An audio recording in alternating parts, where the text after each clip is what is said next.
So today I am making a basil pesto pizza, and I'm using croissant rolls dough as my pizza crust. I also have some classic pesto that I'm using. You can use the basil, but I'm using classic today. And then I have some pizza sauce. I have my 4-cheese Mexican cheese. I have some chicken that I'm going to shred, and then I have some basil leaves from my garden. And you can add some tomatoes. I don't have any at this time, but you can add some tomatoes as well.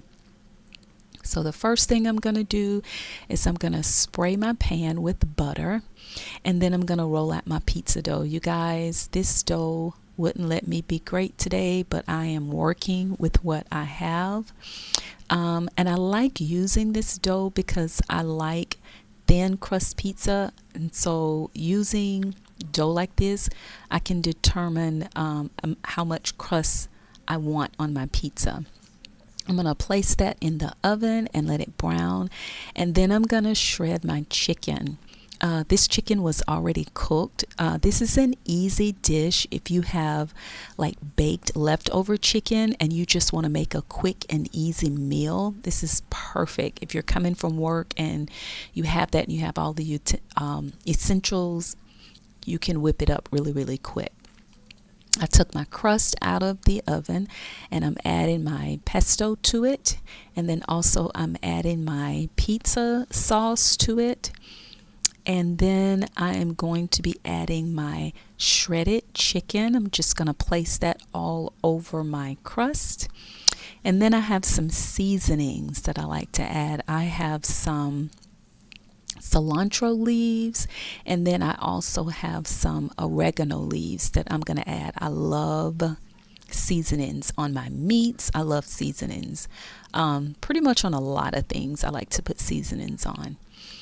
And then I have some no salt Creole seasoning blend. Just gives it that little spunk to it. I have to have that. I'm just like almost addicted to it. And then I spread that over there a little bit, and then I'm gonna add my cheese. I'm gonna just put my shredded cheese on top of my pizza, and then I'm gonna add my basil leaves that I got from my garden. Yes, I do have a garden, and I'm gonna add some basil leaves, put those on top. And then I'm going to just pop it in the oven for just a few minutes to let my cheese melt. And there you have it, my basil pesto pizza that I prepared. And I have a salad that I prepared on the side. I had some lettuce, and I have some tortilla strips, and then I drizzled some Italian dressing on top. So this is a quick and easy meal for you to make. So I hope you enjoyed this video. See you in the next one.